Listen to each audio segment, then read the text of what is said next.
Good afternoon.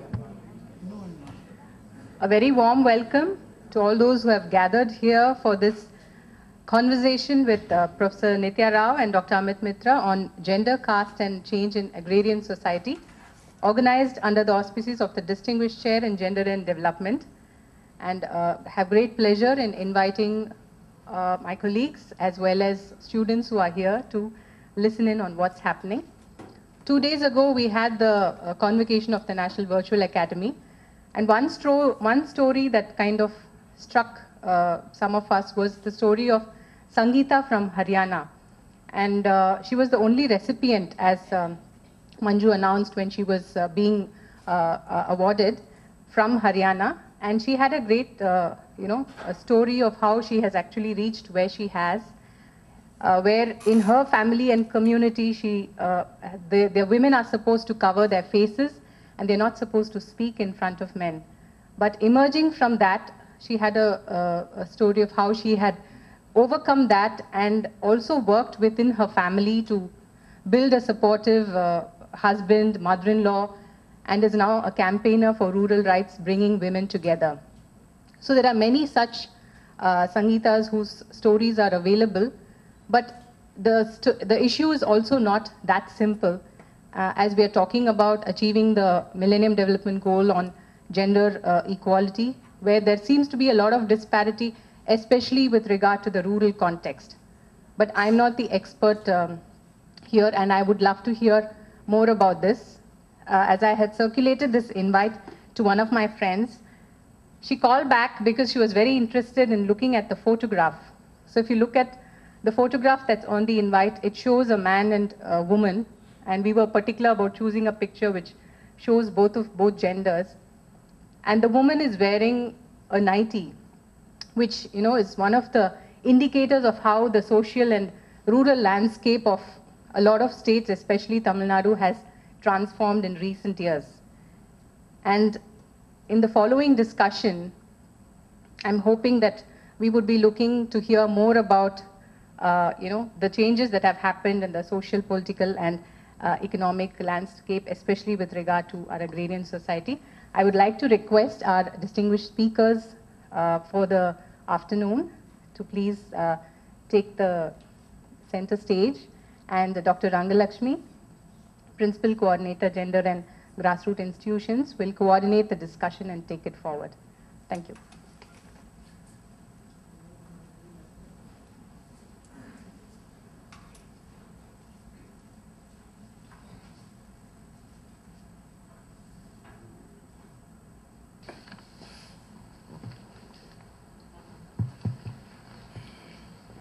Thank you, Jayashree, and once again I'm welcoming you for this seminar.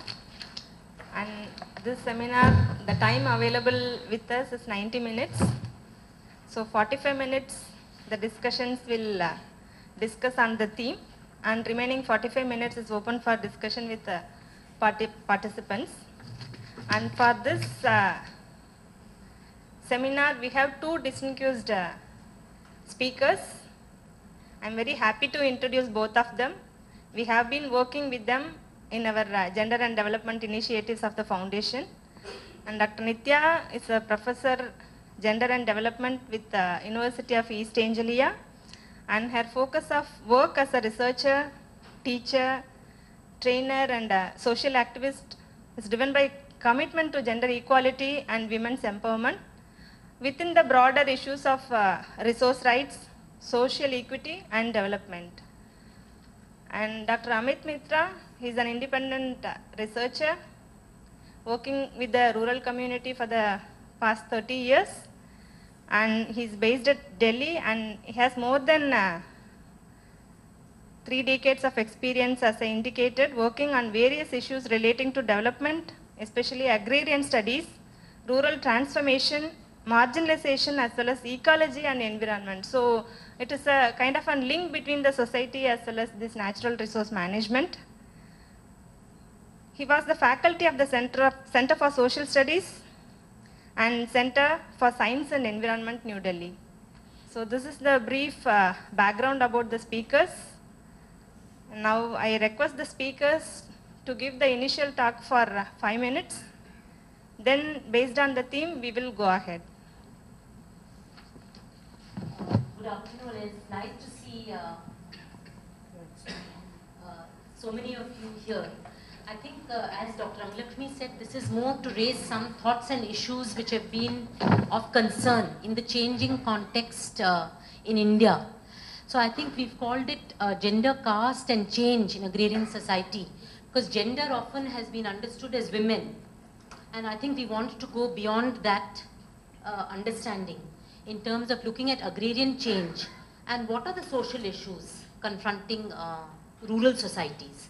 Is it just a question of women, or is it also other questions which intersect women's lives and positions like caste? So in rural areas, if you go, there is a lot of difference between upper caste women and lower caste or Dalit women, between tribal communities and non-tribal communities. This is not with any value judgment to say one is lesser than the other, but they have different cultures, they have different gender relations, and also different constraints and opportunities which they face because of their social position. So I think when we are looking at India and we are looking at context of change, a lot of urbanization, a lot of movement of rural people, migration, we want to raise some of these issues today, to look at how society, the larger society is changing. And within that, we have to then look at the micro changes that are taking place in order to see are they going in the right direction or what we think is a positive development or not in terms of equality or social justice perspective. So I think the first point that we would like to discuss is this whole link between the micro, what is happening at the micro level of the household to women as individuals versus what is happening in the larger society, and how can we make sense of that. I think the second issue which we will also want to discuss this afternoon is around looking at institutions, social institutions at different levels. So what we understand by institutions is right from the household level, from the individual to the household, where there are certain norms, certain rules which we are expected to follow, behave. Communities have certain rules and norms, but at the same time we also have market structures now which are very important, especially in a context of liberalizing, where it's all open competitive markets, and the rules there which are very different sometimes from the community rules of sharing and helping and so on. Market structures are much more competitive. And then you have the policy and the state which we expect to provide some kind of social protection. It has its own rules and norms, and sometimes we hope that these have positive effects, but sometimes they can also have perverse effects in terms of what people take from it. Just over tea, I was mentioning to Dr. Oza that I recently examined in Chhattisgarh, in the tribal society, the gender relations are quite equal. Men and women work together. They're doing a lot of things jointly. And it was a society where there was bride price. That means at the time of marriage, the boy had to pay something for the girl. And this is seen in the literature as a recognition of women's value, that women's labor is very valuable. So if you want to take the daughter, you have to pay for her.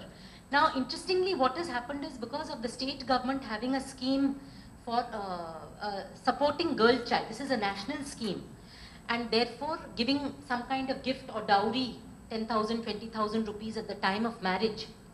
And local communities didn't have this dowry system at all. But now, because of this, that state is offering an incentive to the girl to get her married. So the whole idea that the daughter is a burden, that some dowry needs to be paid, otherwise she can't get married. So this is the way the local level institutions are changing. So people who earlier respected their daughters and liked their daughters very much, today are thinking that maybe the correct thing, what state is teaching us, is that daughters are a burden and we have to pay some dowry if we want to get them married. So I think that is a second issue which we want to touch upon, that these are different institutional levels and they are interconnected.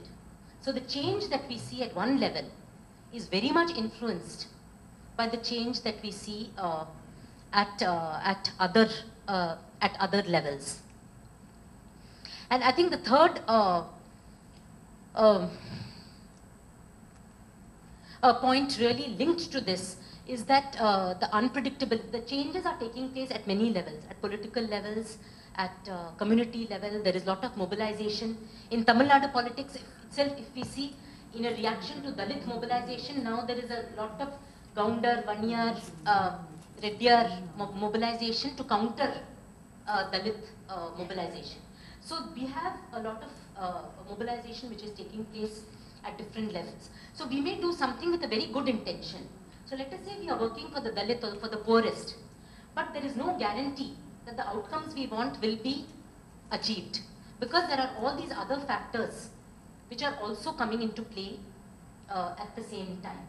So I think that from a practical perspective, when we are thinking about change, particularly when we are thinking about gendered change, we have to realize that this is a dynamic environment and a dynamic process, and therefore we cannot necessarily predict the direction of change. There is a very good example now. One of the fields which has been much researched is microfinance and self-help groups. And some of the research shows that definitely microfinance and credit has given women access to credit, has given women a resource in their own hand. But at the same time, in a context when poor men are also not able to access credit, it has led to an increase in violence against women. So we find in Bangladesh, which has been seen as a success story for microfinance and for women's empowerment, that there is a real backlash against all these big NGOs like Grameen Bank and so on, which are giving microfinance to women, because the men are saying that we also want to work, we also want credit. So if you're not giving us directly, then we will beat our wives and take it from them. So rather than being beaten, the wife hands over the credit directly to the husband. So I think we need to, I think the point that we would like to raise in this discussion is that we need to locate whatever micro level changes, they are unpredictable. We can try our best. We need to locate it in the larger context of change that is taking place. And sometimes what is pushing change is very much extraneous variables or external variables rather than our own interventions. But how we can maximize on that is very important. Maybe I will stop my initial introduction. Can I request Amit? Thank you, Dr. Rangalakshmi. I would like to begin by thanking Meena Swaminathan and Dr. Rangalakshmi for motivating me to come here. And the other thing is, it's quite heartening to see the presence of so many men in this room. 10 years ago, the only man who would be in a room like this, where gender is being discussed, would be the audiovisual operator, apart from the speaker. I would like to begin by setting up the macro context within which we need to view agrarian society. The story typically begins in 1990, when we went in for liberalization and liberalized growth. I'm not going to go more into that. But of late, as late as say 15 days ago, some interesting thing happened. That after rising continuously from almost, 2008-9, India's growth rate fell.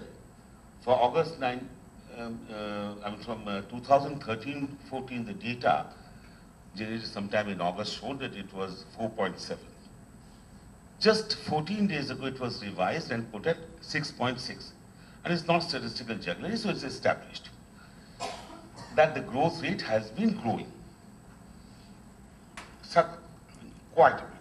But what this shows also is another very interesting thing, that investments was thought to have come down. Now the analysis shows that no, it has not come down. Corporate investment has gone up. Household level investment has come down. Effectively meaning the poor, the small, the middle class households who used to save in NSCs and public provident funds had stopped saving. There are many reasons for that. But for us, a very critical issue is that the agricultural output started falling pretty sharply from 2009-10 onwards. And this is the macro picture. If you go into the rural areas, and of course there are regions, there are regions within regions. One thing that you see very clearly between the 2001 and 2011 censuses is a drop in the number of agricultural laborers. It's quite clear across regions. The other thing that you see if you look at the agricultural censuses and the NSS data, we have an agricultural census in India every 5 years where they record various kind of holdings from marginal to large, men farmers, women farmers, operated area, owned area. If you look at that, the marginal farmers and the small farmers number is decreasing. And if you do an analysis, what we call the cross-sectoral analysis, the number of large farms is increasing. And very interestingly, I was doing it for Tamil Nadu as well as for India and for Madhya Pradesh and for Gujarat, the number of women farmers seem to remain constant. And most of these women farmers are middle and large. I know from my experience in Vidarbha and in West Bengal that very often these women farmers don't even know that the land is in their name. That's one part of the story. So then what is happening? What is really happening is that, see, the corporate world needs to invest. Otherwise it will perish. What could be a better way of investing than to invest in rural areas? That is getting land, getting the water resources. That's very critical. You have companies which we knew used to manufacture textiles, not even textiles, cloth. Now they are making dams in Madhya Pradesh, the Mahabaleshwar Dam. They're making dams. That's another part of the story.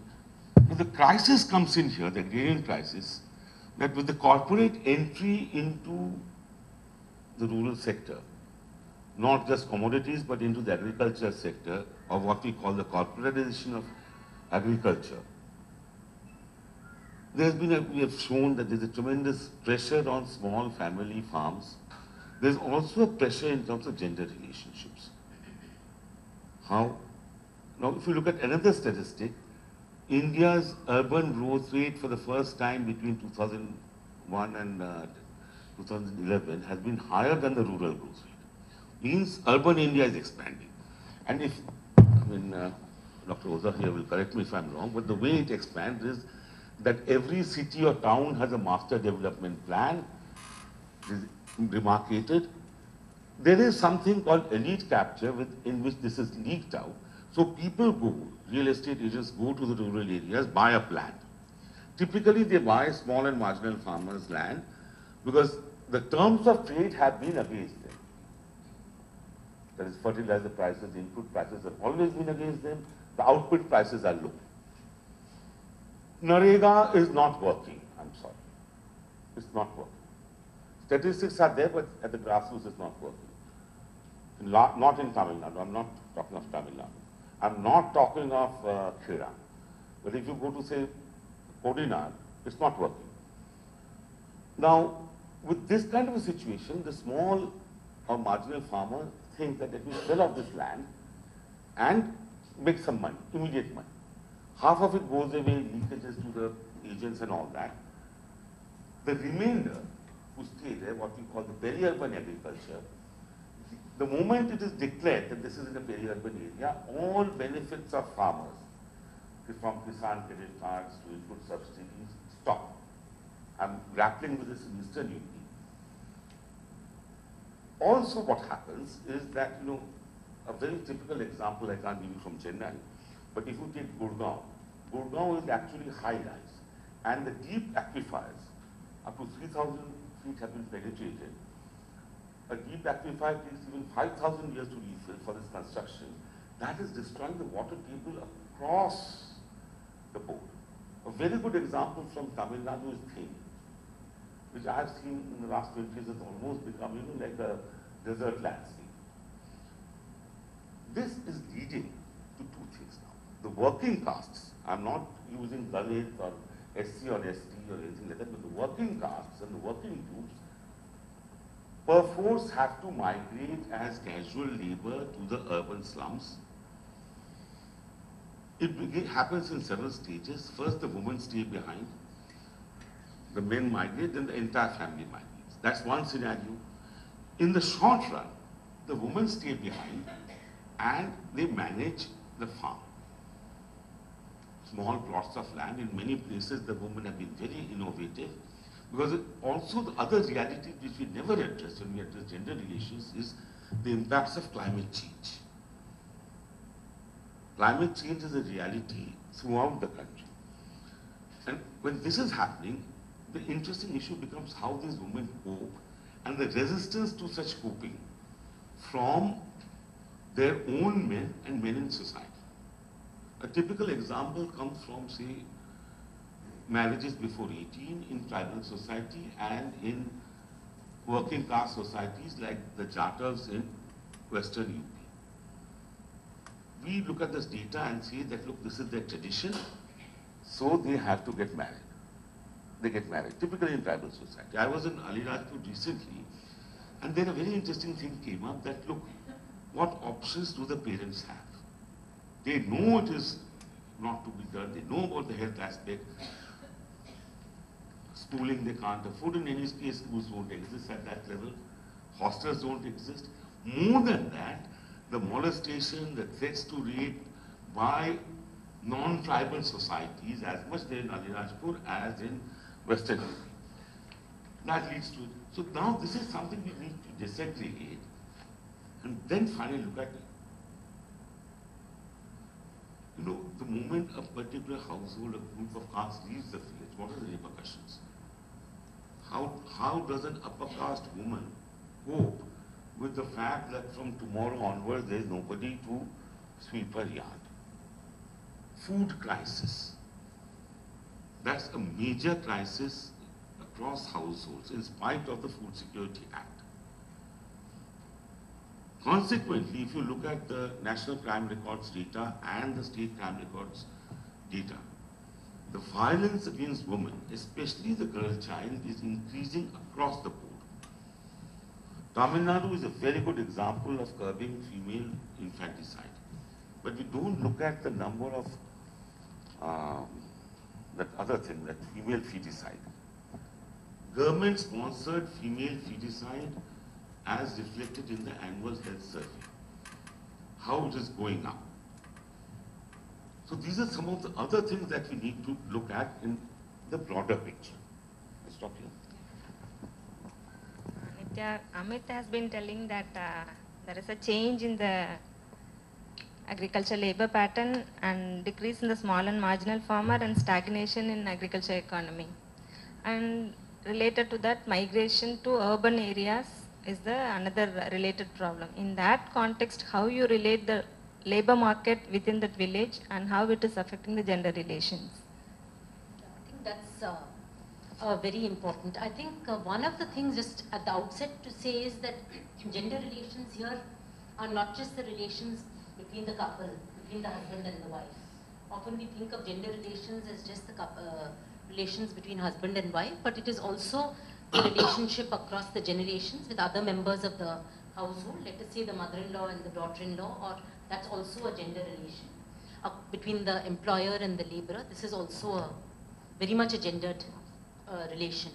So having said that, I think to pick up on this point about migration, it's very interesting that often from a gender perspective, which is interpreted as a women's perspective, we always try and present that the men are the irresponsible, they go away, they leave the house, the poor woman is left with the children and she is struggling and she is facing great difficulties. To some extent it is true in terms of physical burdens of work, in terms of insecurities and so on. But I think in the context of the crisis that Amit has just described and looking at migration, if we do a serious research of the migration process and what is happening, first thing is, even if the men who migrate, they're not necessarily having a very comfortable or a cushy lifestyle. They are also often in urban slums. In Delhi, many of the rickshaw pullers are 20 men from Bihar in a single room with no toilet. So they are also, or Gulf we hear, that there are 16 men from Kerala packed into one room and so on. So they are also not having a very comfortable time, and in some research which I myself did, that they also tried to cut down, because they have a great sense of identity as somehow the provider of the household. So I think this is something which is ingrained in terms of gender identities, that men see themselves as the provider, and this gives them a sense of responsibility, that we have to look after the wife and children and the household and so on. And this does lead to some positive actions from them in terms of, you know, hard work, in terms of trying to earn money, in terms of remitting money and not consuming much, living in difficult circumstances and so on.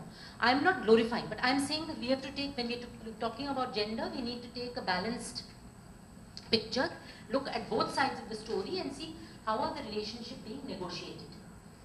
Of course, what happens when men are away is that while women end up doing all the work in the rural context, plus looking after the children, remittances are not regular, but at the same time, on the positive side maybe, they are the decision maker. They have the autonomy to decide on a day-to-day basis that where to go, what to do, how to meet, how to run the household, and taking some decisions. This is something which we see as a very big empowering thing, the decision-making ability. Actually, decision-making can become a burden in such context, but we see it as a very empowering thing. So there are some struggles which they have, at the same time some positives. So there is always a trade-off with any decision. I think if we locate it in the context of this agrarian crisis, of poverty, of survival, then it gives a slightly different take on gender relations. The gender relations, of course, can be conflictual between men and women, that men are trying to dominate women, men are trying to beat women, this kind of thing. But we must not forget that there is also an element of cooperation that is involved at a household level. So men and women, even within a household, are not necessarily adversaries all the time. They are also a unit with some degree of cooperation and doing something for shared household welfare, for shared household purpose. Unfortunately, what has happened within gender analysis, and this links to our history of subordination of women in India, is that we have always seen that how women are left behind, therefore they have to fight, therefore they have to come ahead. This was 30 years ago, it was a reality. Women had to fight to make their voices heard. But when we are talking about change, in 30 years the context has changed. That all the poor households, men and women, have got further marginalized. So rather than fighting with each other, often it is a better strategy to cooperate with each other for the household well-being.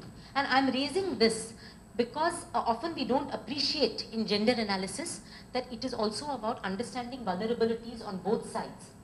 A lot of the explanation for violence, which Amit has raised, has been what is called as crisis of masculinities. That men see that they are not able to perform the roles as are expected of them.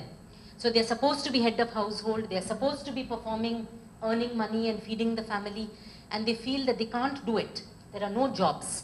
They're very insecure jobs. Sometimes they have to depend on the wives. And this is an adjustment which emotionally and socially, this is the social norm. When I was talking about institutions, the social expectation is that the husband will provide and the woman will stay at home and look after the children. So when the husband is not able to provide, there is a huge kind of crisis in terms of having to depend on the wife and so on, or other members of the household to earn. And this can also be a trigger for violence. So violence is not just a biological, it's not a biological thing, but it is rather often triggered by changing patterns linked to the micro and the larger context, which is leading to unemployment. I thought you were going to say psychological thing, not a biological thing. I'll just take up a few things from this.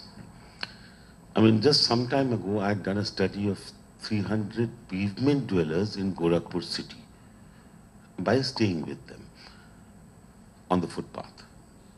Now, 20% of them were direct climate change victims, refugees. Somebody's land has been taken away by the river, unexpected drought when it was supposed to have rained. They survive. Their familial ties are because of second-hand mobile phones and BSNL. But yet, they spend something like 10% of the day's earnings in mobile calls. One part of it is a very understandable part, the love, affection part. The other part is they themselves call it remote control. And I was probing more into it, pretending to be a rickshaw puller from another mohalla. And this is just about 4 or 5 years ago, where I hadn't prayed so much. But one of the things was that, who knows, sir, she might be having something with somebody else. I'll use the Hindi term, chakkar chal raha hai. Having a setting, this is the kind of thing. Now, a lot of the violence is, to me, gender, I don't know what Nitya would, whether she would agree or not, to me, gender is all about control, about power. And when men feel that they are not able to control, they're losing their power, one of the possible reactions is violence. Men seek to control nature. So you have so many ways of destroying nature, including, because if you ask this question that, look, poverty has always been a part of the Indian landscape. Yes, let us be charitable and say that poverty has decreased. But how did the landless poor survive? It was basically the ecosystem services, roads, tubers, water crops, those, what do you call them, water chestnuts and all those greens. Today, most of them are gone. Most of the water bodies around a city or within a city have become dumps or refuge, with the corporate sector coming in. And now I don't know how many of you have really analyzed the new land acquisition bill. Like in Tamil Nadu, I know that most of the engineering, private engineering and medical colleges are in the airy beds. Most of them, sorry. And you just grab it. Have some political affiliation. No, that destroys so many livelihoods of so many people. Tamil Nadu, I have seen some of them, I don't know Tamil, but in the Saraswati Mahal library, the inscriptions on how the Meen, the Parsi, the Panam, everything is distributed. Who gets what? We have the working caste woman who, at the upper end of where the thing would flow in from, the water, who is growing, we also tend to think that what is happening today is the monopoly of our generation. There were systems earlier also. India got to know coal round about the First World War. Wood fuel was used. You don't expect the ayah's wife to go and get wood fuel from the Porambo. So working class women would grow with growing species there, chop it and give it here. They used to grow greens. Now with the usurpation of this land and the supply channels, this stopped. That was one beginning. If you come to the present, and this is the chicken and egg problem, if you ask any landlord, anywhere in the country, there's a wonderful study right in front of me. A village has been studied continuously from 1916 onwards. What you call the big Slater villages. There's a big landlord there. Technology is brought in, like tractors, not lines, sorry, we're sensitive to that, but say threshers. Technology is brought in on the face of it because the labor is not there. If you discuss a bit more, they'll tell you these laborers now have, their heads have got swollen, they don't listen to us. The laborers also feel that we're not getting our dues here. There's been a lot of mobilization of the working class in India. Some of it correctly, some of it wrongly.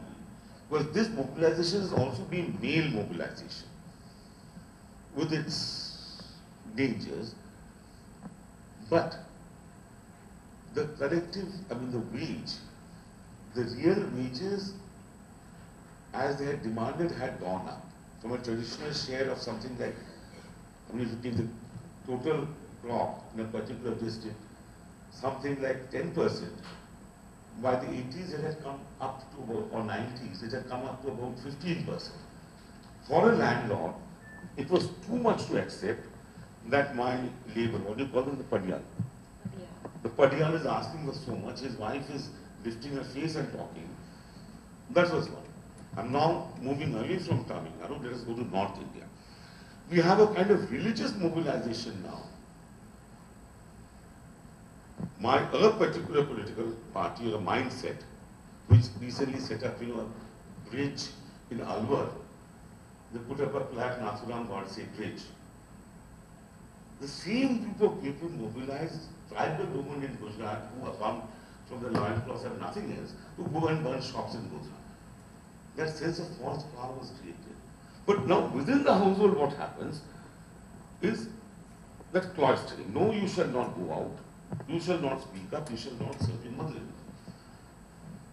Nitya and I have done a study in West Bengal. West Bengal is supposed to be a very civilized state, highly educated. In West Bengal, there was a resurgence of this. What we call the cloistering of women, making them stay indoors. A very interesting anecdote we found from that. This is a rural district, Burdwan, high-grade revolution area. Burdwan University. Students, girl students are sent to the sociology department because there is no field work there. They are not sent to the geography department because there is field work. So that is the other kind of thing. Basically what we have to understand is that with globalization, the new ways of controlling women, subjugating them, essentially to assert their labor power and their intellectual power is coming up. And that is affecting Indian society, including the technology question. Yeah, thank you, Amit. Nitya, in that line, right now, importance given by the state on education to the rural communities are growing up. So in that context, how the education plays a major role in making changes at the local level? I think this is again important. I think education is very important. But of course, what kind of education are they getting, and what are the skills they are getting from that education, and does that help them to compete in these new markets? So do they have those kinds of skills to engage with those, you want to take? With those markets. And I think just to re-emphasize this point, there is very much in the present education system which is good, but in a way it's coming, the sort of formal education, what we call. Education is, of course, learning takes place everywhere in different contexts. But if you look at the formal education system and the schooling and so on, it is coming from a very colonial thing, and the purpose was very colonial, of that colonial education system also was to create clerks, to create babus for the colonial government, and as far as women were concerned, it was to be better mothers. So domestication, of course, in the British colonial history, this was very clear, that the purpose of education is to domesticate. And I think those are some of the things, while education itself is very important, it can be very empowering if properly used. Learning more broadly and opportunities for learning. But I think what has happened, unfortunately, is that some of these norms, some of these normative values of what is good to be, how should an educated woman behave, and is much more about, staying at home, looking after the children, making them do their homework, rather than going out into the fields and working. So I think there is a great pride. When I did study in Tamil Nadu also, that many of even the working castes, particularly amongst the Dalits, they did say that we would like to keep our women at home.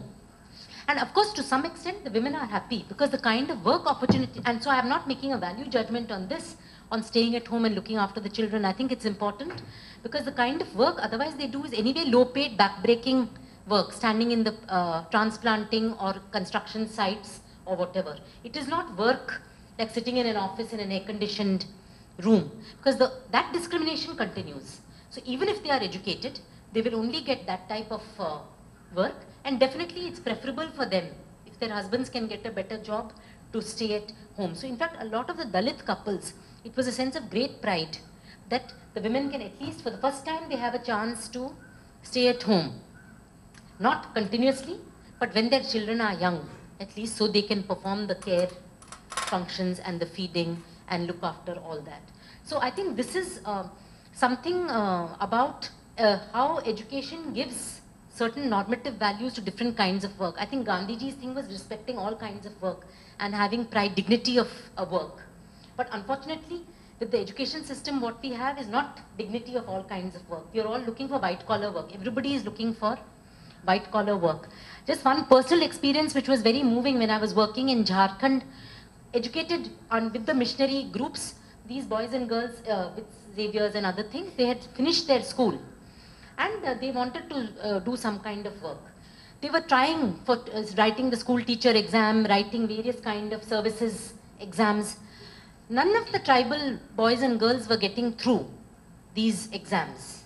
Only the other caste groups were getting through. Then they were forced to migrate as agricultural labor to Western UP. And one of the boys, he had studied up to 10th class, very bright boy. He said to me that it would have been better if I had not studied, if I had been illiterate. Because now I feel very bad that after having studied, I am doing agricultural labor work. If I had not studied, I would not have felt bad. I would have felt that that is what I am capable of doing. But now I feel I am capable of doing better things. But the only work that I am getting is agricultural labor. Nobody will give me any other kind of work. So I think these are some of the dilemmas in terms of linking social realities with education system. While we feel that everybody who has gone through education process has the same opportunities, actually it is not true. There have been a lot of studies even at university level by this Dalit studies, who was the person who used to be UGC chairman? Thorat. Dr. Thorat and Ashwini Deshpande and others, where they have done blind in terms of applications to Delhi University. And they very clearly find that if you are a Dalit, you don't get selected for scholarship or as a student or as a faculty member. So I think this is something for even highly educated people. Same with business. I think there are people who have done research on Dalit business, that if you look at the amount of capital, and this was a point that Amit mentioned in terms of investment in capital and who is getting this corporates. The banks will very happily give it to a corporate house but will not give it to a Dalit business venture. There will be hundreds of questions asked. So I think there is a gap between education and social mobility or economic mobility in terms of how far people are able to meet their aspirations.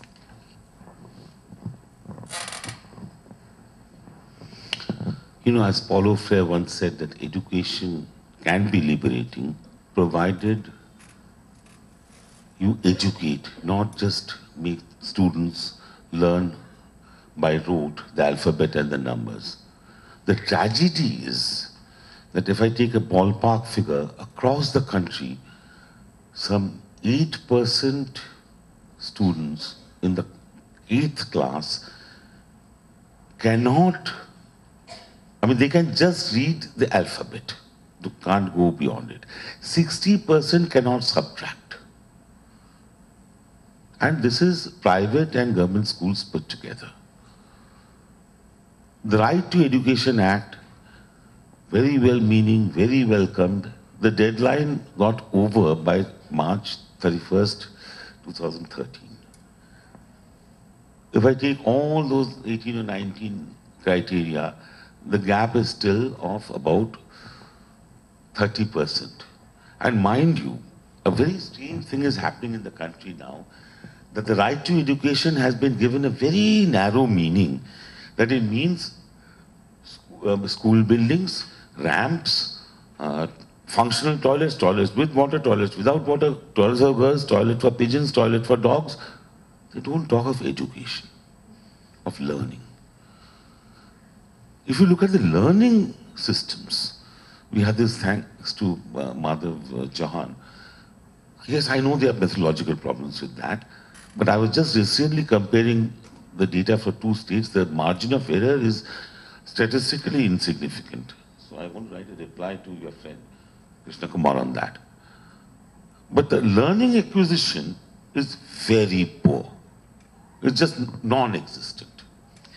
Secondly, the right to education does not talk of early childhood development or preschool, nor does it talk of what happens to people after you reach 14.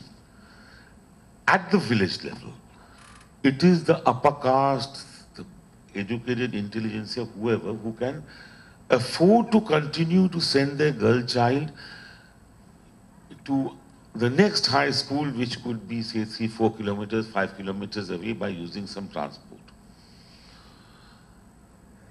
So typically it's withdrawal.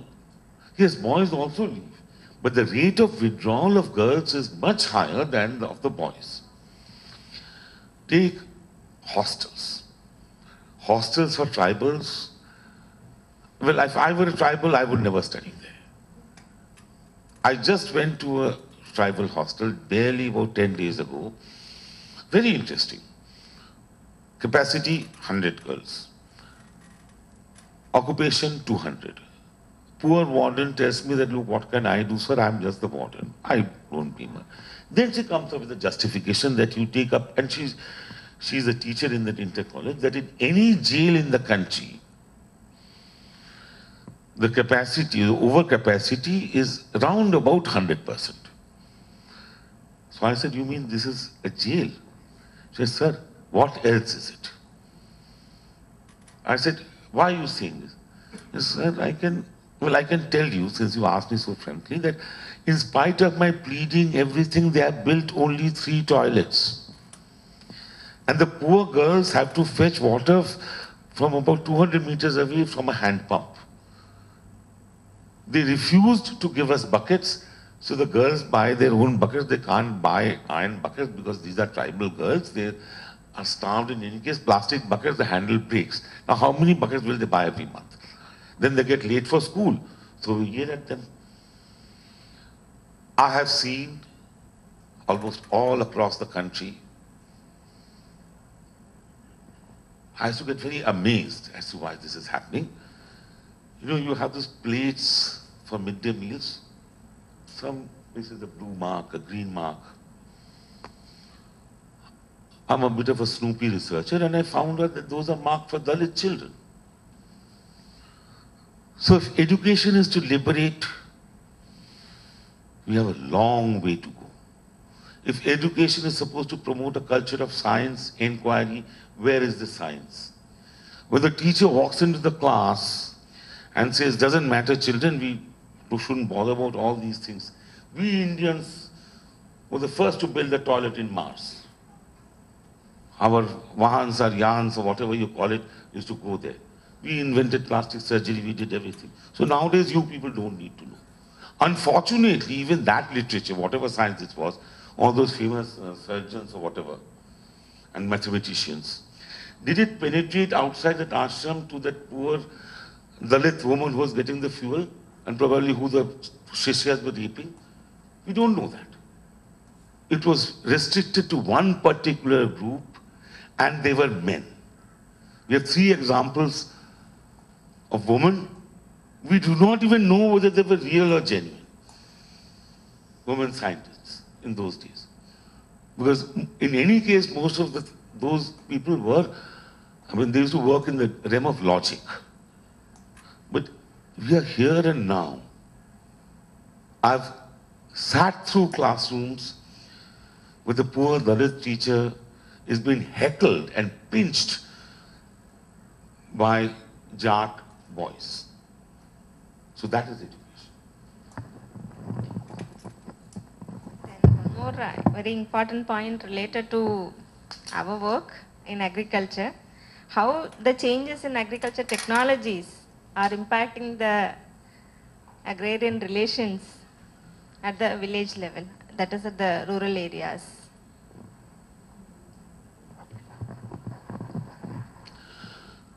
About 2 years ago, I stay in Delhi. Somebody told me, Amit, somebody abroad, that can you send me some photographs of the various kinds of plows in your country? And it has to be done very fast. I can at the most give you a car or a jeep, you can just go around. So I went around the neighboring state of Haryana, UP. In a day's journey, I couldn't find a single plow. I asked quite a few landlords. Much earlier, Nitya had asked a few landlords in Western UP.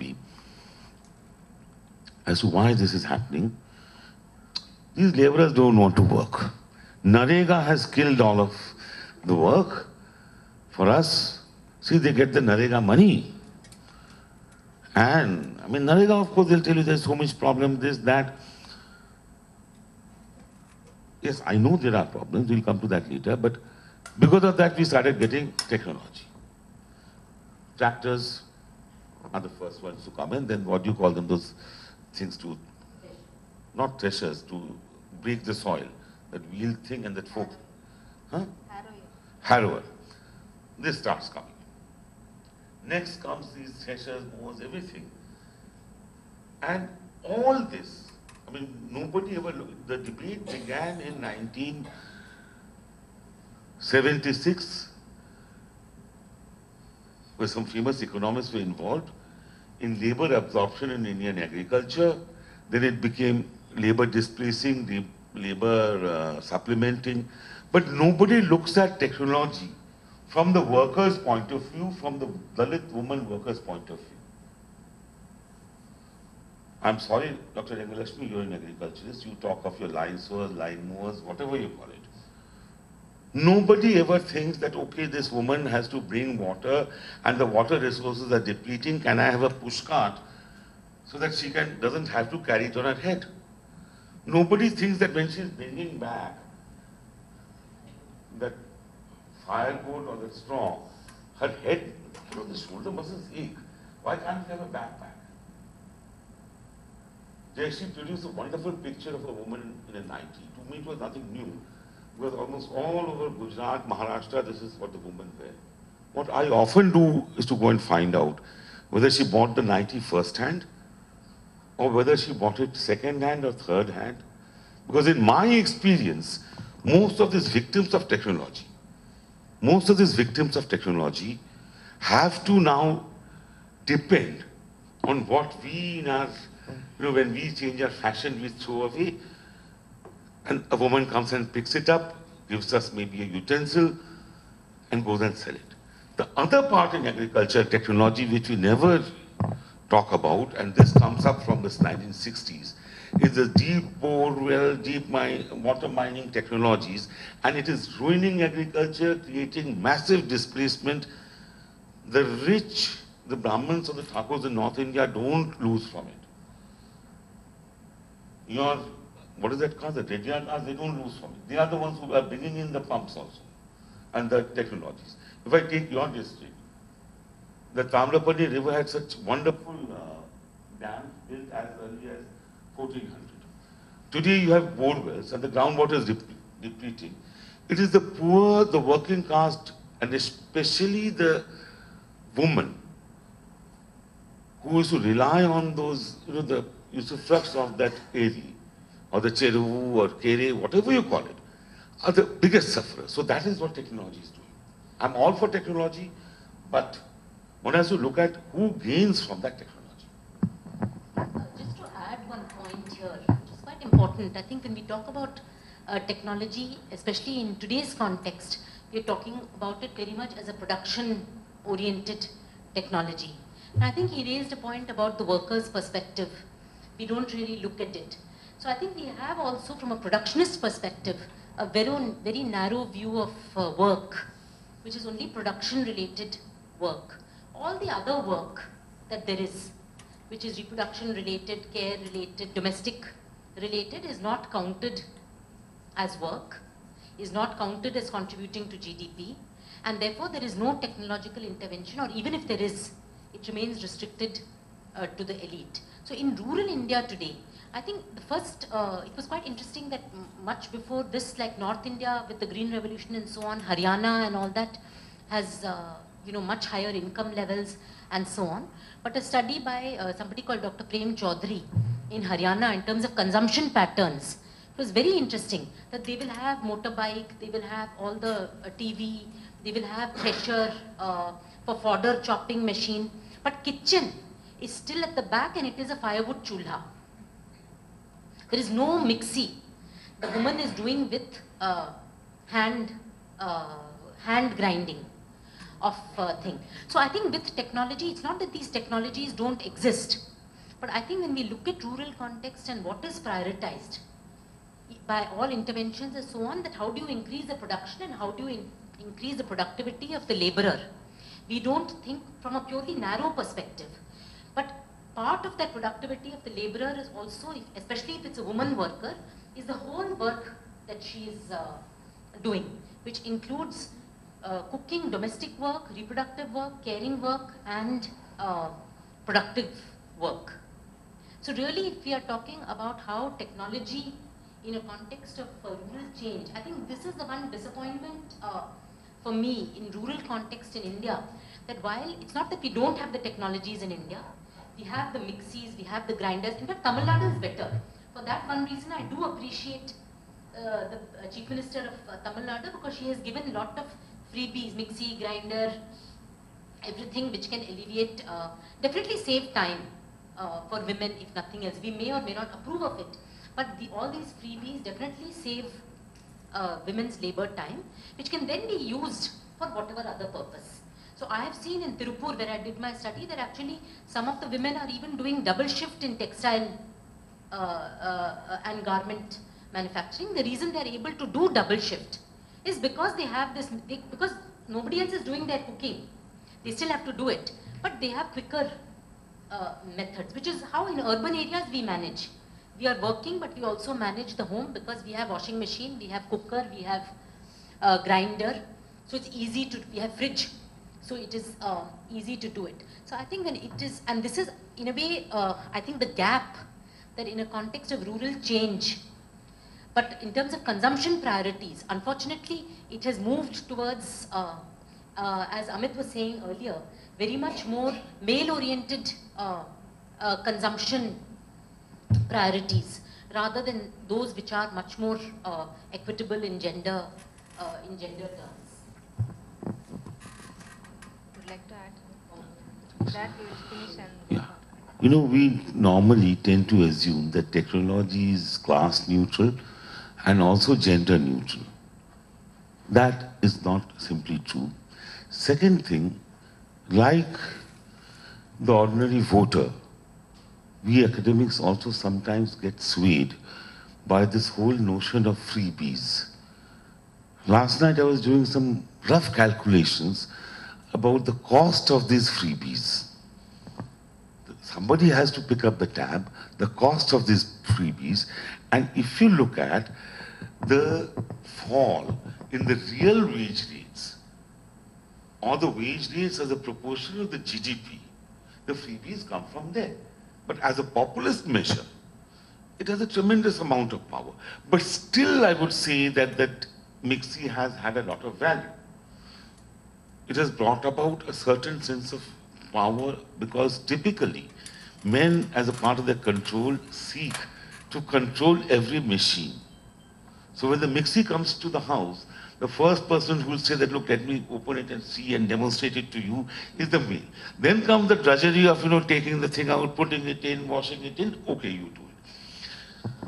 I would like to also bring in the last point, that look, gradually in this era of globalization and corporatized change, all the safety nets that the rural poor in agrarian